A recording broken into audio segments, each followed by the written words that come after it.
We can stop HIV, Iowa. Unfortunately, there are barriers that make our job a little more difficult. Stigma is one of our biggest challenges. So we should talk about HIV more.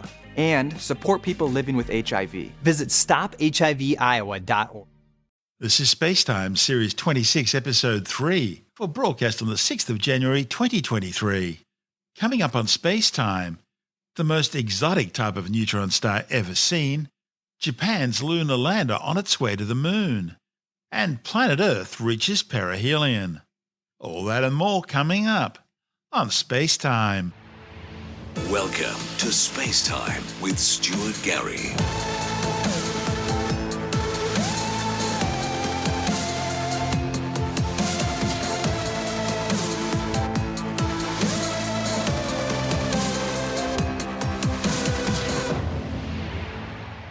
Astronomers have identified an unusually small neutron star, which could be the first ever confirmed detection of a strange star.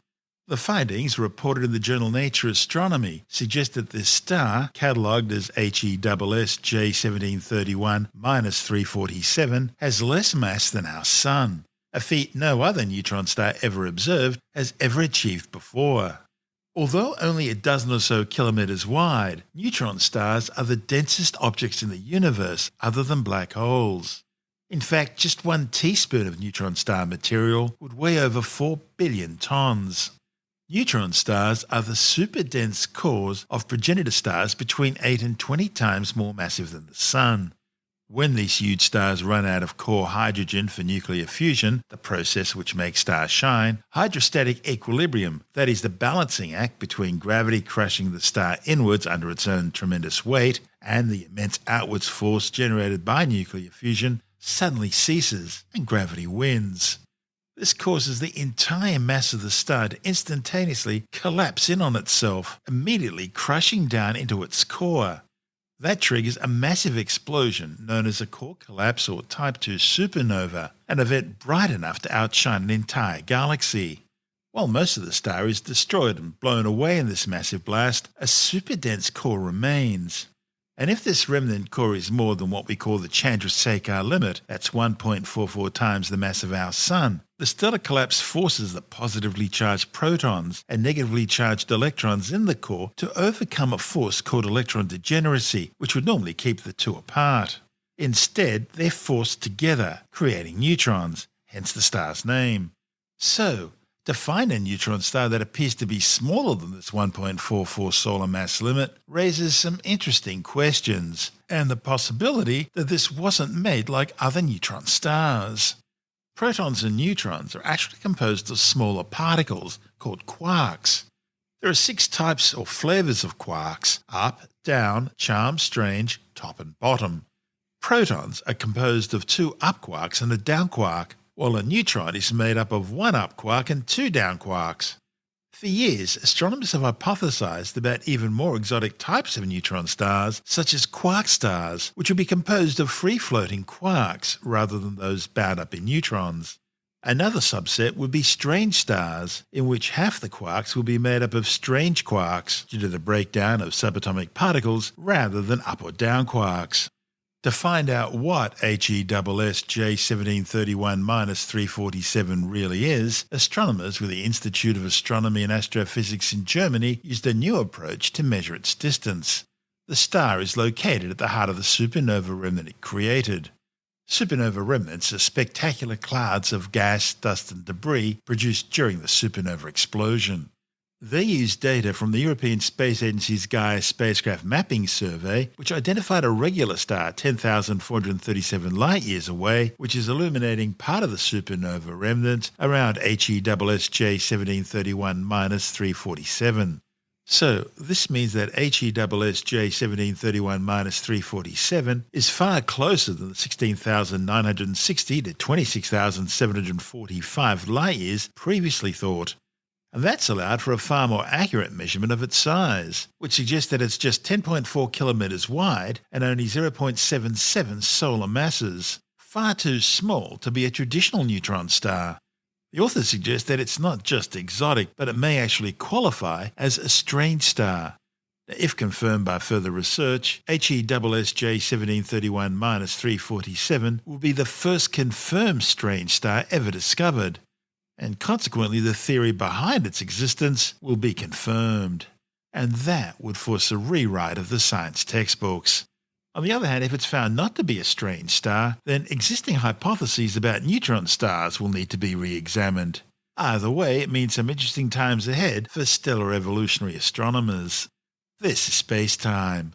Still to come, Japan's lunar lander on its way to the moon, and SpaceX wraps up a busy year. All that and more still to come on Space Time.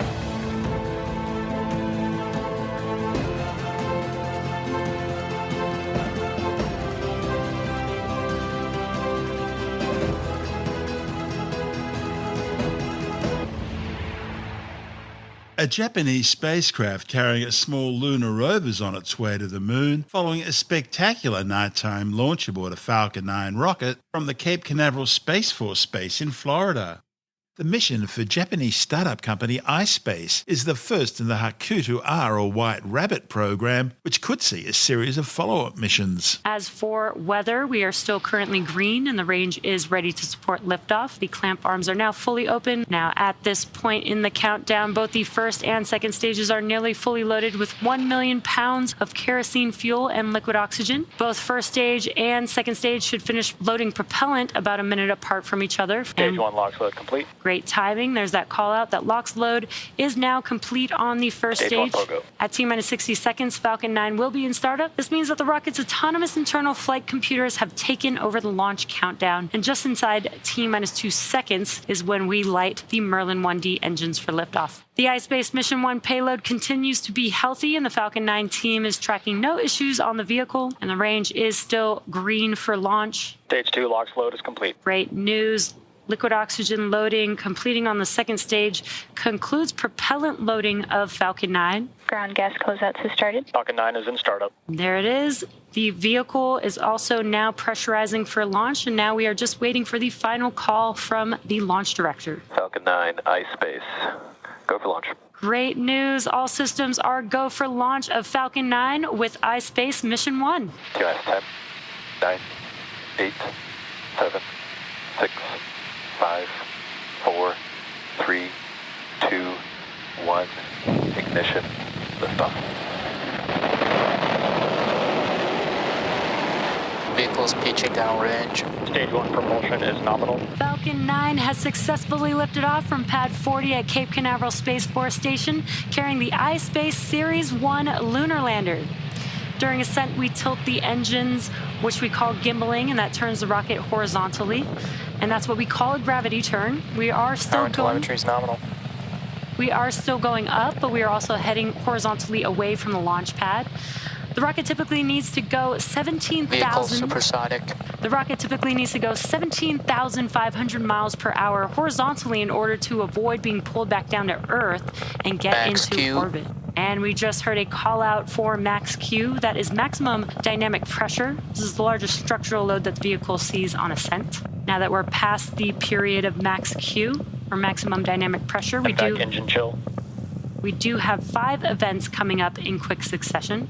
That'll be MECO, stage separation, stage 1 flip, SES1, and then the boost back burn on the first stage will begin. Again, MECO is where all 9 of those engines, those will shut down. That helps slow the stage down in preparation for stage separation. Then the first stage will do a flip in order to make its way back to its landing zone today on land, followed by SES1 or second stage engine start 1 on the second stage. That's where the MVAC engine will ignite. And then the boost back burn will also begin on the first stage. Stage separation confirmed. MVAC ignition. Stage 1 boost back startup. We just had MECO, stage separation, the stage 1 flipping, SES1, that's the MVAC engine igniting. Stage 1 is currently in its boost back burn. Bearing separation confirmed. The fairing halves have deployed from the second stage as well. These fairing halves have completed their 4th and 5th flight and will be recovered when they return back down to Earth on our recovery vessel, Bob. Stage 1 boost back shutdown. The engine has shut down on the first stage. That concludes the boost back burn for stage 1. We are in the first of 2 planned MVAC burns before payload deployment. At T plus 6 minutes and 33 seconds, the first stage's entry burn. That burn will last about 20 seconds. Now, the entry burn is where we relight 3 M1D engines, starting with the center E9 engine, then followed shortly afterwards by the E1 and E5 engines. Now, that slows the vehicle down as it passes back into the Earth's atmosphere. Now, we need to slow the stage down in order to reduce re-entry forces, and that helps us with recovery and reuse of the first stage. Now, reusability is key to lowering the cost. Vehicles on nominal trajectory. Reusability is key to lowering the cost of spaceflight, which enables more investments in critical scientific research. During that entry burn, Falcon 9 is decelerating by firing its Merlin engines, and we are still moving rapidly. This causes the vehicle to fly through Merlin's exhaust gases, which we also call the rocket's plume, and this deposits a layer of soot on the vehicle's surface. Now, that soot comes from the carbon-based fuel that Falcon 9 uses. Stage 1, entry burn startup. This burn lasts about 20 seconds. Stage 1, entry burn shut down. Stage 1 FTS is saved. Next up, in just about 30 seconds, will be the landing burn for the first stage. That's a single engine burn, the center E9 engine. Each engine is optimized for sea level. Startup terminal guidance. And it has about 190,000 pounds of thrust, so that single engine is just enough thrust to enable the first stage vehicle to touch down on its landing zone. Today will be Stage 1 transonic. It will be landing zone 2, or LZ2, that we will be attempting to land on today. And just shortly after the landing burn begins, Stage 1 landing burn. vehicle landing burn has begun. We also heard the shutdown of the second stage engine, but let's watch as Falcon 9 touches down for landing with this incredible view here. Nominal orbit insertion. Stage 1 landing leg deploy. Stage 1 landing confirmed. Falcon 9 has touched down on landing zone 2. That is our 155th recovery of an orbital class rocket, including first stage landings for Falcon 9 and Falcon Heavy. Now, we also had SECO 1, or second stage engine cutoff 1, and that is of that MVAC engine that you can see there shut down. But the mission is not over just yet. The second stage is now embarking on its first coast phase. After the coast phase, we will light that MVAC engine for a second time at T plus 40 minutes. Hakuto-R is slated to touch down on the lunar near side in April, in what will be the year of the rabbit in the Japanese zodiac. The 2.5-metre wide spacecraft includes a 10-kilogram lunar rover built by the United Arab Emirates. Hakuto-R was one of 5 finalists in Google's Lunar X Prize competition, calling on private companies and organisations to land a vehicle on the moon by 2018. No one managed to achieve that in the time frame, but another finalist, Israeli organisation SpaceIL, did manage to reach the moon with their own spacecraft the following year. However, the mission didn't end well. A communications issue suddenly developed during the very final moments of the crucial landing phase, long enough for the spacecraft's braking process to fail, resulting in the lander crashing onto the surface. SpaceIL are now building another lunar mission. This one will include an orbiter and 2 lunar landers, with a possible launch date in 2025. As well as the United Arab Emirates rover, the iSpace Hakuto-R lunar lander is also carrying 2 robots developed by the Japan Aerospace Exploration Agency, JAXA. Hakuto-R and its payloads were deployed from the upper stage of the Falcon 9 rocket 47 minutes after liftoff. The next major milestone coming up on today's mission is the deployment of the iSpace Series 1 lunar lander from Falcon 9's second stage. iSpace M1 payload deploy confirmed. The iSpace Series 1 lunar lander is now on its way towards the moon. Hakuto-R is taking a long, looping, fuel-efficient trek to the moon. The lander is expected to touch down inside Atlas Crater in April, on the southeastern edge of the moon's Mare Majoris, the Sea of Cold. If successful, at least 2 more missions will follow, one in 2024 and another the following year as part of NASA's Commercial Lunar Payload Services program. It's using private landers to get agency science gear to the moon. After 2025, iSpace plans on undertaking at least 2 lunar missions annually, carrying a variety of payloads. Also aboard for the flight was NASA's Lunar Flashlight CubeSat spacecraft. Lunar Flashlight will search for signs of water ice in shadowed craters near the moon's south pole, the planned site for a future manned Artemis lunar base. Lunar Flashlight's principal investigator Barbara Cohen from NASA's Goddard Space Flight Center in Greenbelt, Maryland, says the mission is literally bringing a flashlight to the moon, shining lasers into these dark craters, looking for definitive signs of water ice covering the upper layer of lunar regolith. We do have a ride share on today's mission. Lunar Flashlight will deploy around T plus 53 minutes. We are now coming up on the final milestone for today's launch, the deployment of Lunar Flashlight. Managed by the Jet Propulsion Laboratory, operated by Georgia Tech, and integrated by Maverick Space Systems, Lunar Flashlight will be finding and mapping water on the moon, which will help enable humans to permanently work and live on the surface of the moon. Using a new green propulsion technology and 4 compact lasers, Lunar Flashlight will peer into permanently shadowed craters and areas of the moon that never see sunlight. Lunar flashlight separation confirmed. And we just heard that call out that we did have deployment of the Lunar Flashlight, confirmation of payload deploy. So Lunar Flashlight is now on its journey to find water at the south pole of the moon. This is Space Time. Still to come, SpaceX wraps up its busiest year ever. And in January Skywatch, the Earth reaches perihelion, a look at Sirius, the brightest star in the night sky, and the Quadrantid's meteor shower are among the highlights of the January night skies.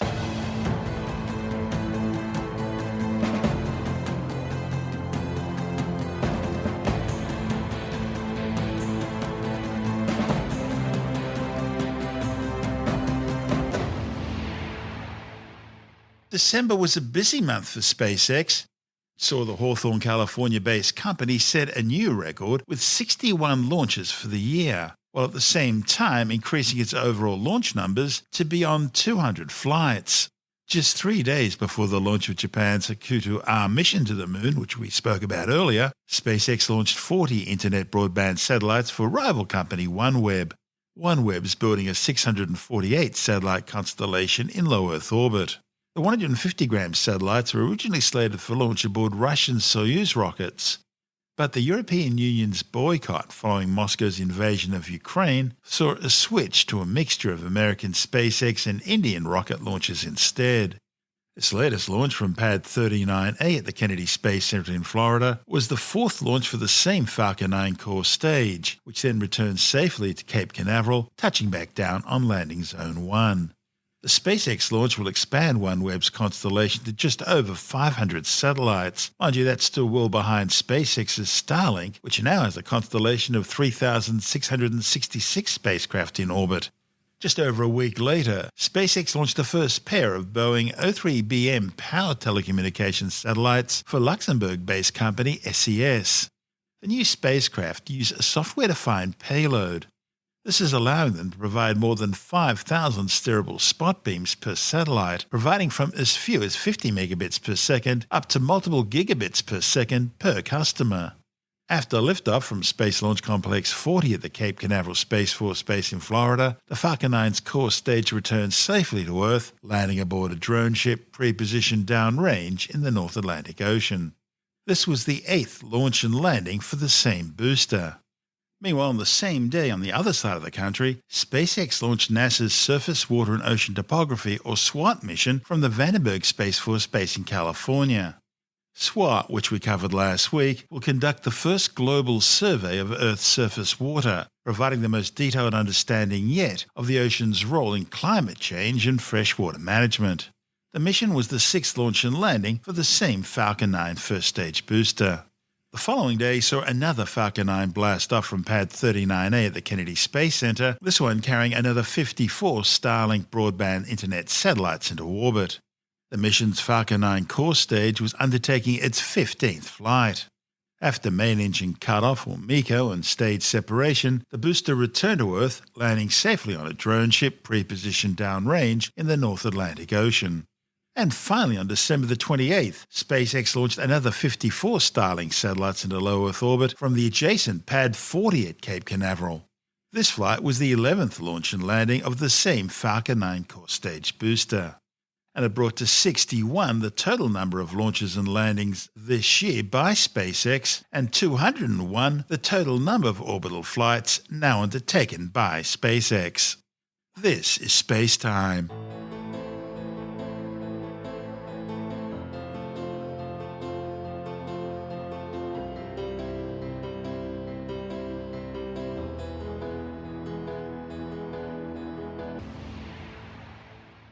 And time now to turn our eyes to the skies and check out the celestial sphere for January on Skywatch. January is the first month of the year in the Julian and Gregorian calendars.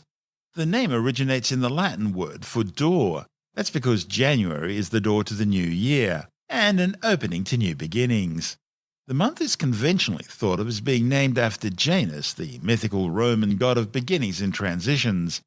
But according to the ancient Roman farmer's almanac, it was actually Juno who was the traditional god of January. Of course, from an astronomical point of view, January marks Earth's closest orbital position to the Sun, Perihelion, which occurs about 2 weeks after the December solstice.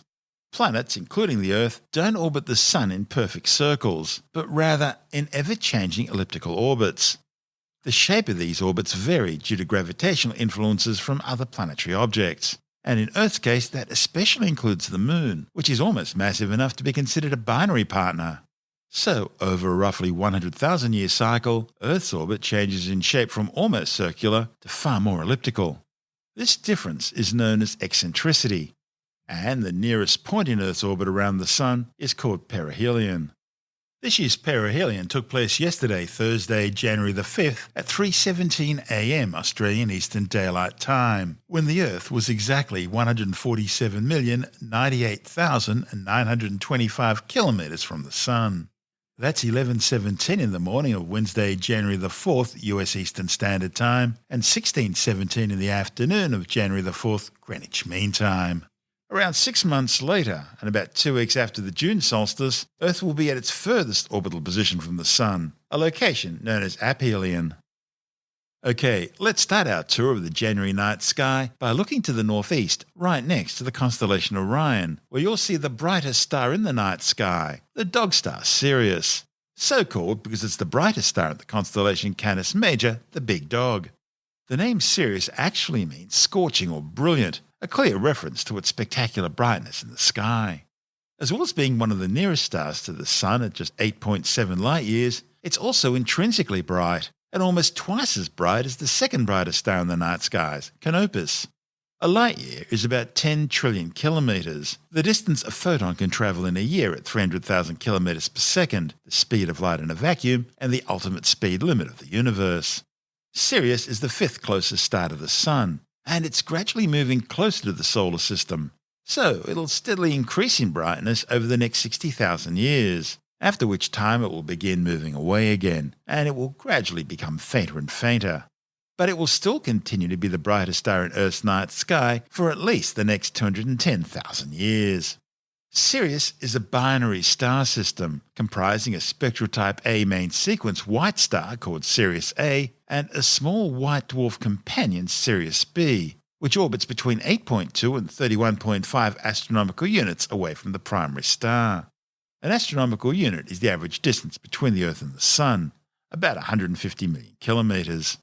Main sequence stars are those undergoing hydrogen fusion into helium in their core.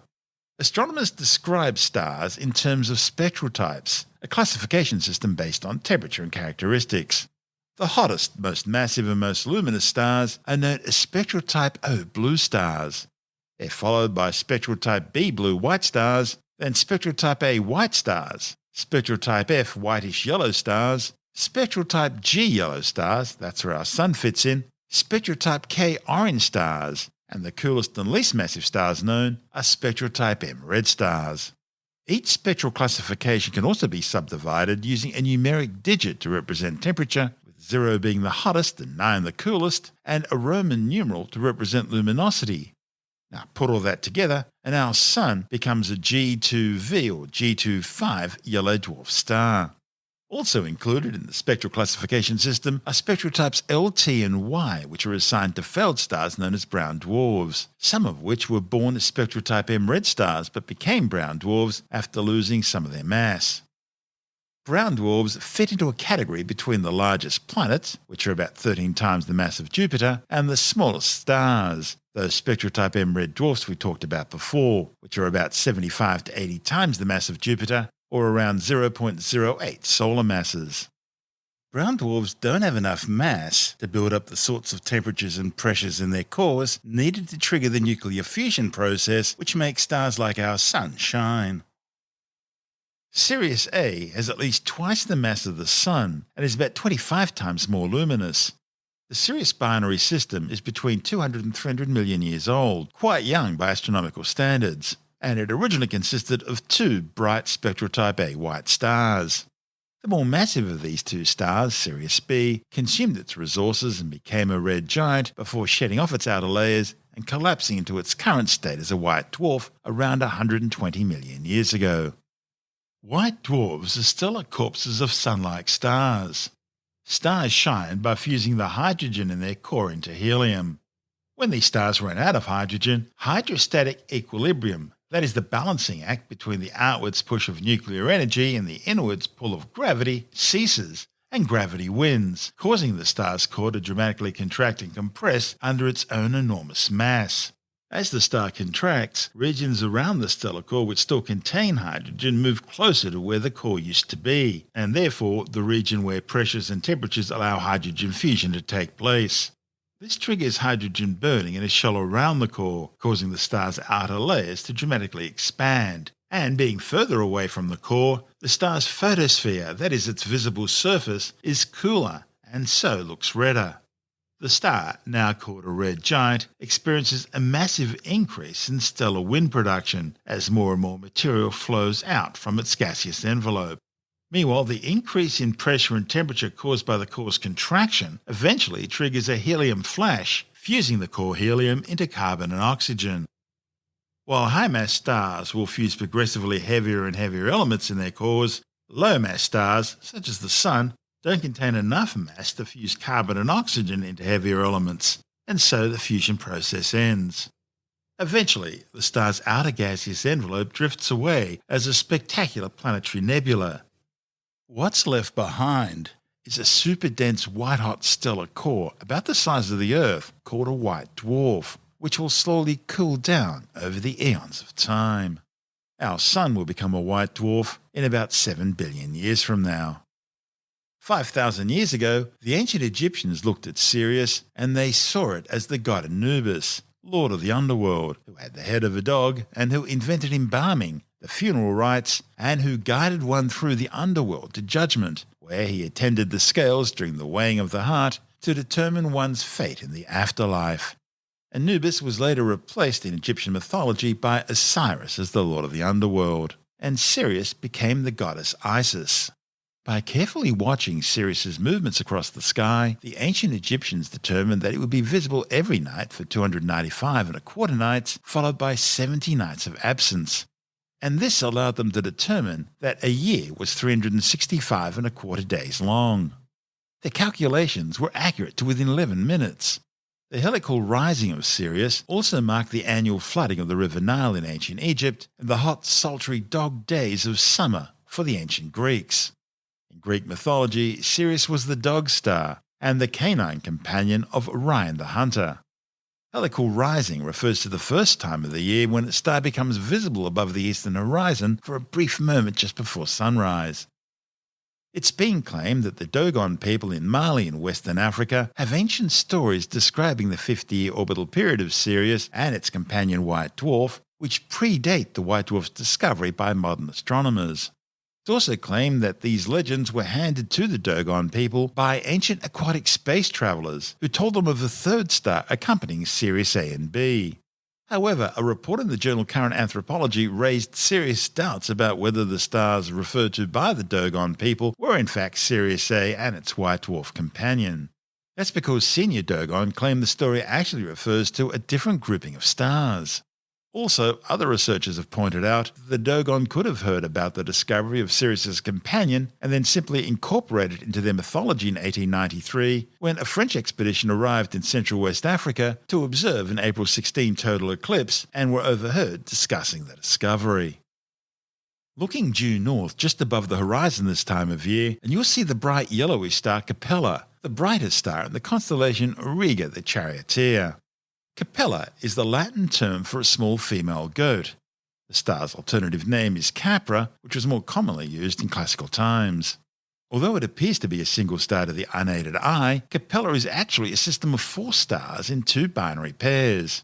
The first pair comprises two bright yellow giant stars, both of which are around 2.5 times the mass of the Sun. Having exhausted their core hydrogen supplies, both stars have cooled and expanded out to become giants, moving off the main sequence. Designated Capella AA and Capella AB, they're in a very tight circular orbit, some 0.76 astronomical units apart, orbiting each other every 104 Earth days. Capella AA is the cooler and more luminous of the two, with some 78 times the luminosity and 12 times the radius of the Sun. Known as an aging red clump star, Capella AA is fusing helium into carbon and oxygen in its core. Capella AB is a slightly smaller but hotter subgiant, about 73 times as luminous and almost 9 times the radius of the Sun, and it's in the process of expanding out to become a red giant. The Capella system is one of the brightest sources of X-rays in the sky, thought to come primarily from the corona of the more massive giant. The second pair of stars in Capella are located about 10,000 astronomical units from the first pair. They consist of two faint, small, relatively cool spectral type M main sequence red dwarf stars. The two red dwarfs have been designated Capella H and Capella L. Now, almost directly overhead this time of year, a position in the sky known as zenith, we find Canopus, the second brightest star in the night sky after Sirius. Located some 313 light-years away in the constellation Carina the Keel, Canopus looks incredibly bright because it is huge. It's a giant spectral type A white star, with some 10 times the mass, 71 times the diameter, and 10,000 times the luminosity of the Sun. Canopus is another bright X-ray source, also most likely produced by its corona, magnetically heated to several million Kelvin.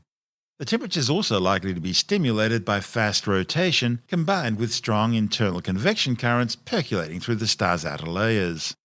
No star in our night sky closer than Canopus is more luminous than it, and it's been the brightest star in Earth's night sky during 3 different epochs over the past 4 million years.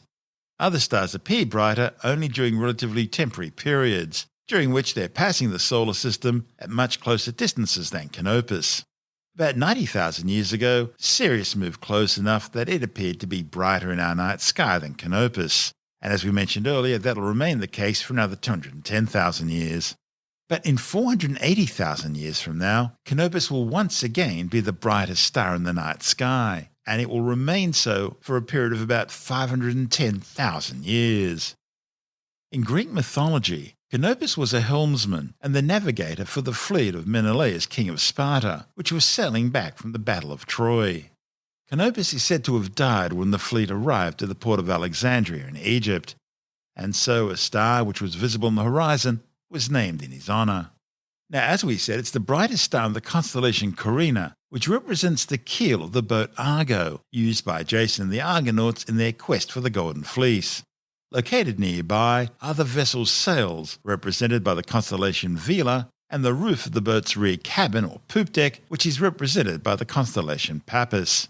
Canopus forms part of the stellar association or asterism known as the False Cross, which straddles the constellations Carina and Vela the sails and is often confused with the real Southern Cross or Crux.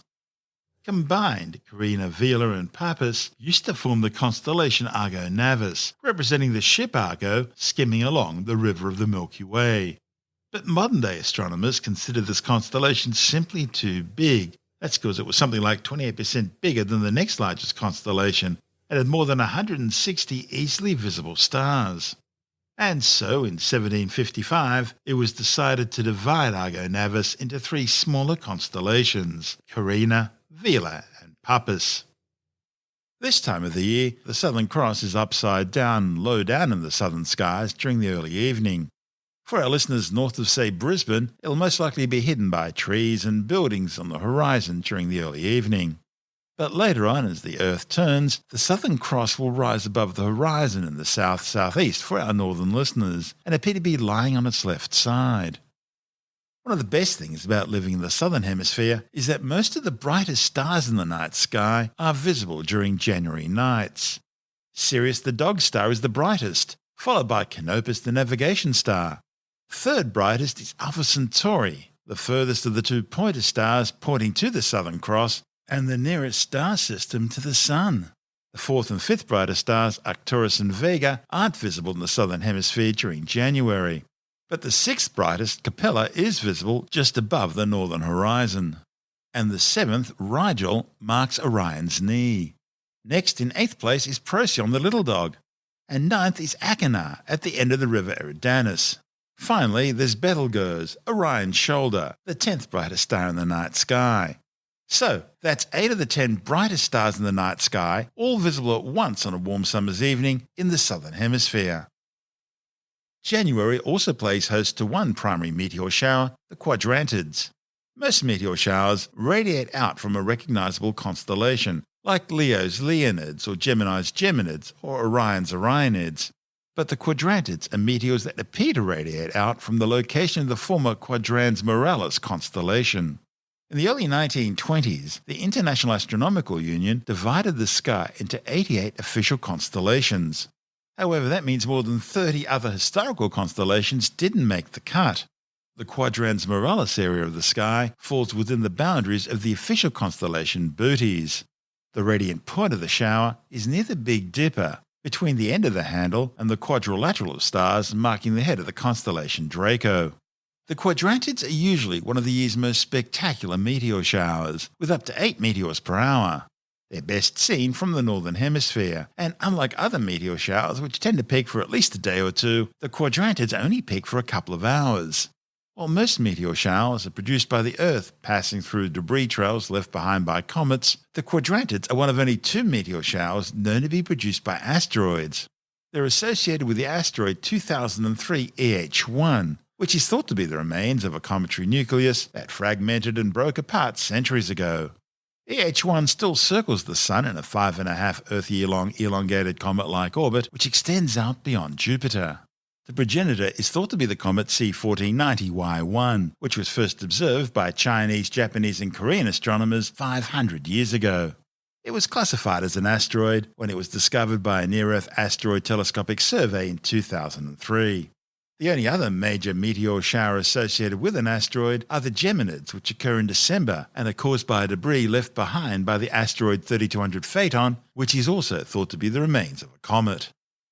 Jonathan Nally, the editor of Australian Sky and Telescope magazine, joins us now to continue the rest of our tour through the January night skies. G'day, Stuart. It's summertime where I am, and when it's summertime wherever you are, it's usually nice weather and really conducive sort of weather for stargazing, sunny days and clear skies, that sort of thing. Being summer, the hours of daylight are longer and the nighttime hours are shorter. So if you're a bit of a stargazer, you have fewer hours to enjoy the stars and planets. But look, you can't have everything. It's probably better to have the good weather than to have longer nights of bad weather. So let's take what we've got. We'll begin with the evening sky as we can see it from the southern hemisphere. At this time of the year, we find the Southern Cross is more or less upside down, low down on the southern horizon for those at sort of middle latitudes down south. So the Southern Cross upside down, right down on the horizon. If you're a little bit further north, Southern Cross is below the horizon for you. If you're further down south, then the Southern Cross will be a little bit above the horizon. Just depends on where you are. But as the night goes on and as the Earth rotates, the cross will get higher and higher, and it'll end up lying on its sort of left-hand side down towards south-southeast by about midnight or so. So you should be able to see it before you get to bed. Taking the sky as a whole, we see that the Milky Way is stretching all the way across the sky from the south to the north, and it has star fields containing some of the best constellations and some of the best deep sky objects. So starting down in the south of that, we have the aforementioned Southern Cross, or Crux as it is formerly known. Then as we go along the Milky Way, we get to Carina and Vela and Puppis and Canis Major. They're constellations most people aren't familiar with, but to astronomers, they're really beautiful. And then we keep going north along the Milky Way, and we end up with Orion and Gemini and Taurus and some of the more familiar constellations because we're sort of getting in towards the zodiac. Now, all those constellations have some amazing star fields and star clusters and nebulae, all of which can be spotted with just a pair of binoculars, really, although a telescope will bring out more detail. But if all you've got is a pair of binoculars, just sweep along the Milky Way, you'll see some fantastic stuff. So Carina, for instance, has the famous Carina Nebula, a really large nebula. It's quite huge, in fact, and it's a huge conglomeration of nebulosity and stars. You can see that with a pair of binoculars. In the constellation Vela, Vela's interesting, actually, because some of its stars make up a sort of a facsimile or a copycat of the Southern Cross. It's called the false cross, and it's in exactly the same shape and same sort of ratio of the long axis to the short axis, and it looks like a big cross. In fact, when people go out the first time and try and find the Southern Cross, this is what they usually spot, called the false cross, and it's about 2 or 3 times the size of the Southern Cross. So people do get that one confused, but the false cross, nothing really special about it other than the fact that it mimics the Southern Cross. I mentioned Canis Major, the constellation Canis Major. That contains the brightest star in the sky, Sirius. I mentioned Orion, which we've spoken about lots and lots of times. It has the incredible Great Nebula of Orion, plus those 2 bright stars, Rigel and Betelgeuse. And I mentioned Taurus, and Taurus has a fabulous wedge-shaped grouping of stars, which you can just see with the unaided eye. And this is a star cluster called the Hyades. You don't need a telescope, don't even need binoculars. You just see the sort of triangle of a whole group of stars, and it really looks quite striking in the sky. So for us down the southern hemisphere, it's to our north, and people in the northern hemisphere, it's down towards the south. Also in Taurus is something we've spoken about a number of times on the program, a star cluster called the Pleiades,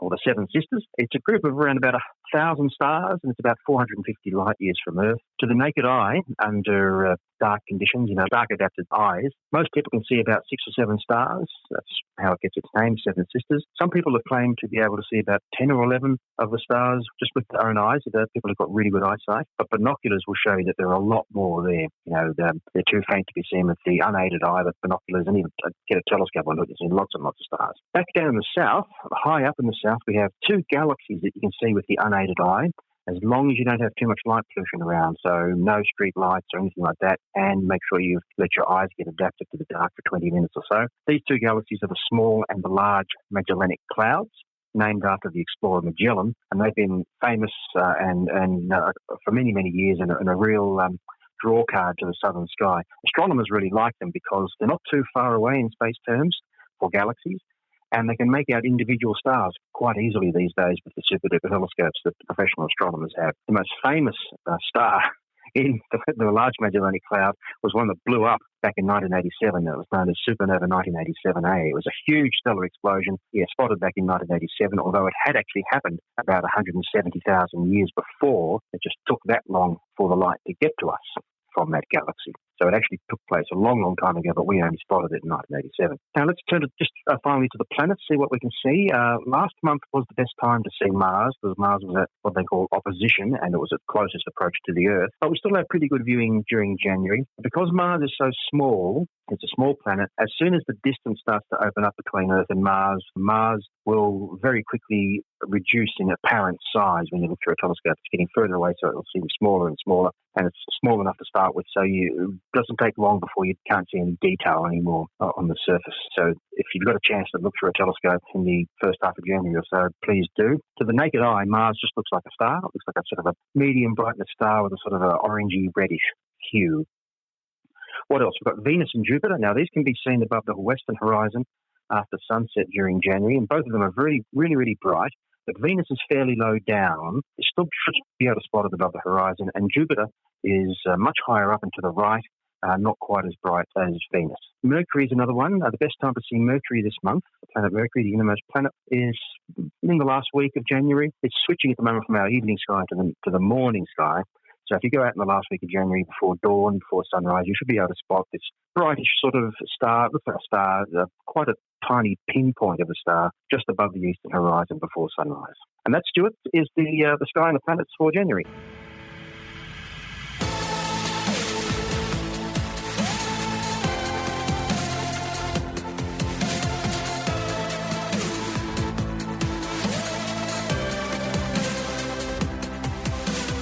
And that's the show for now. SpaceTime is available every Monday, Wednesday and Friday through Apple Podcasts, iTunes, Stitcher, Google Podcast, Pocket Casts, Spotify, Acast, Amazon Music, Bytes.com, SoundCloud, YouTube, your favourite podcast download provider, and from spacetimewithstuartgary.com. SpaceTime's also broadcast through the National Science Foundation on Science Zone Radio and on both iHeartRadio and TuneIn Radio. And you can help to support our show by visiting the SpaceTime store for a range of promotional merchandising goodies, or by becoming a SpaceTime patron, which gives you access to triple-episode commercial-free versions of the show, as well as lots of bonus audio content which doesn't go to air, access to our exclusive Facebook group, and other rewards. Just go to spacetimewithstuartgary.com for full details. And if you want more space time, please check out our blog, where you'll find all the stuff we couldn't fit in the show, as well as heaps of images, news stories, loads of videos, and things on the web I find interesting or amusing. Just go to spacetimewithstuartgary.tumblr.com. That's all one word, and that's Tumblr without the E. You can also follow us through @StuartGary on Twitter, @SpaceTimeWithStuartGary on Instagram, through our SpaceTime YouTube channel, and on Facebook, just go to facebook.com/SpaceTime with Stuart Gary. And SpaceTime is brought to you in collaboration with Australian Sky and Telescope magazine, your window on the universe. You've been listening to SpaceTime with Stuart Gary. This has been another quality podcast production from Bytes.com.